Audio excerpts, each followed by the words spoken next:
What's up, DataFocus fam? Today we're breaking down an entire decade of cinematic disasters, from 2015 to 2025. We're talking about the films that won the infamous Golden Raspberry Awards, also known as the Razzies. These are the movies that made audiences walk out, critics lose faith in humanity, and studios lose millions. Let's dive into the data on 10 years of terrible filmmaking. Let's start with superhero movies, because even with massive budgets, they can crash and burn spectacularly. In 2015, Fantastic Four tied for Worst Picture with a disastrous 9% on Rotten Tomatoes. The film had a $120 million budget, but bombed due to massive studio interference and directorial clashes. Fast forward to 2016, and Batman v Superman: Dawn of Justice won 4 Razzies, including Worst Remake and Worst Screenplay. Even with Batman and Superman, it couldn't escape the Razzie curse. The 2020s weren't any better. Madam Web from 2024 won Worst Picture with Dakota Johnson taking home Worst Actress. The movie was so bad, it earned a spot as one of the most mocked superhero films ever made. It was predicted to be a Razzie contender from the moment it hit theaters. And let's not forget Joker, Folie à Deux in 2024. Joaquin Phoenix went from winning an Oscar for the first Joker to being nominated for a Razzie for the sequel. The film received 7 nominations and won for Worst Screen Combo with Lady Gaga. Animation can't save bad movies either. In 2017, the Emoji Movie became the first full-length animated film to win Worst Picture, Worst Director, Worst Screenplay, and Worst Screen Combo. That's a clean sweep of awfulness. But here's where it gets really wild. 2023's Winnie the Pooh. Blood and Honey turned a beloved children's character into a horror slasher. The result? It won all 5 categories it was nominated for at the 2024 ceremony. Worst Picture, Worst Director, Worst Screenplay, Worst Screen Combo, and Worst Remake. The data shows that even established franchises aren't safe. Cats in 2019 won 6 Razzies, including Worst Picture, with a Rotten Tomatoes score of just 20%. Director Tom Hooper, James Corden, and Rebel Wilson all took home awards for this furry fiasco that reportedly cost $95 million to make. Not all bad movies are blockbusters. Sometimes documentaries and dramas crash too.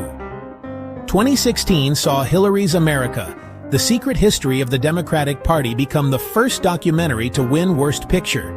It swept 4 awards total. 2020 had its own special disaster.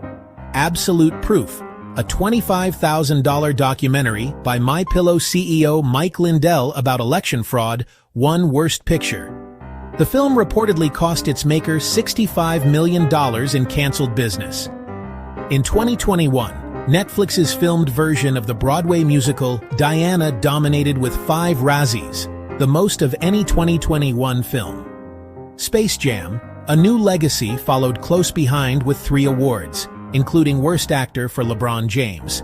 And 2022's Blonde, Netflix's controversial Marilyn Monroe biopic, won Worst Picture despite having 8 nominations.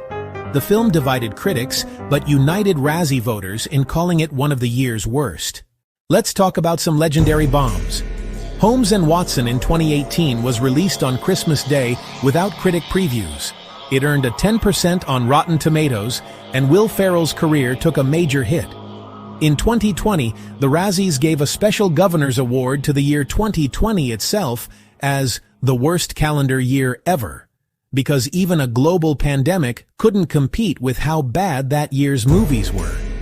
Francis Ford Coppola's 2024 epic Megalopolis received 6 nominations. Coppola accepted his Razzie for Worst Director on Instagram, saying he was thrilled and that few have the courage to go against prevailing trends. A classy response to a not-so-classy award. The numbers don't lie. Between 2015 and 2025, the Razzies nominated 232 films for Worst Picture. Superhero movies, animated disasters, big-budget flops, and documentaries all made the list. The total box office losses? We're talking billions in combined failures. Oh, and here's a fun stat. Sylvester Stallone holds the record with 12 Razzie Wins total, including one for Expendables in 2023. So there you have it, a decade of cinematic disasters that proves money, talent, and famous source material can't guarantee success. From superhero misfires to horror slashers based on children's characters, Hollywood gave us plenty of reasons to question their decision-making. Which movie do you think was the worst of the decade? Drop your answer in the comments. And if you actually enjoyed any of these films, no judgment. Okay, maybe a little judgment. Don't forget to like, subscribe, and hit that notification bell for more data-driven breakdowns. Until next time, Data Focus fam, remember, not every movie deserves your time.